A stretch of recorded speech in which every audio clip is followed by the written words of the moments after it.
بسم اللہ الرحمن الرحیم۔ السلام علیکم ناظرین، آج کی بڑی خبر سرکاری ملازمین کے لیے رحمان علی باجوہ کی جانب سے وزیر اعظم پاکستان کو ایک اہم خط بھیجا گیا جس میں آئندہ بجٹ سے متعلق بڑے مطالبات کیے گئے ہیں۔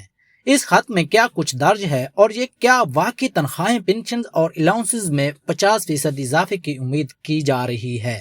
چلیے تفصیل سے جانتے ہیں۔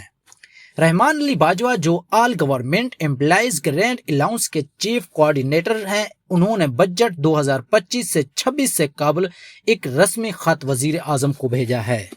اس خط میں انہوں نے کہا ہے کہ موجودہ معاشی حالات، مہنگائی، افراط زر نے سرکاری ملازمین کی زندگی انجیرن بنا دی ہے۔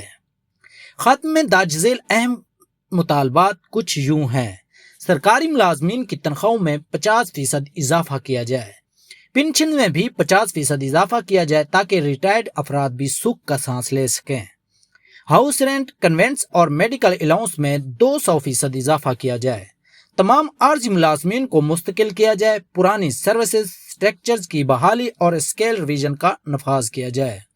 رحمان علی باجوہ نے واضح کیا ہے کہ اگر یہ مطالبات نہ مانے گئے تو بجٹ سے ایک دن قبل ملک بھر کے سرکاری ملازمین اسلام آباد میں پارلیمنٹ ہاؤس کے سامنے دھرنا دیں گے اور یہ دھرنا پرامن مگر مؤثر ہوگا۔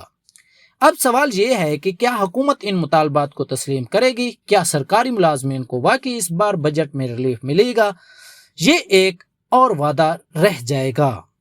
ناظرین، آپ کا اس بارے میں کیا خیال ہے؟ کیا آپ ان مطالبات کی حمایت کرتے ہیں؟ کمنٹس میں اپنی رائے ضرور دیں۔ ویڈیو کو لائک کریں اور مزید اپڈیٹس کے لیے چینل کو سبسکرائب کرنا نہ بھولیں۔ اپنا خیال رکھیے گا۔ اللہ حافظ۔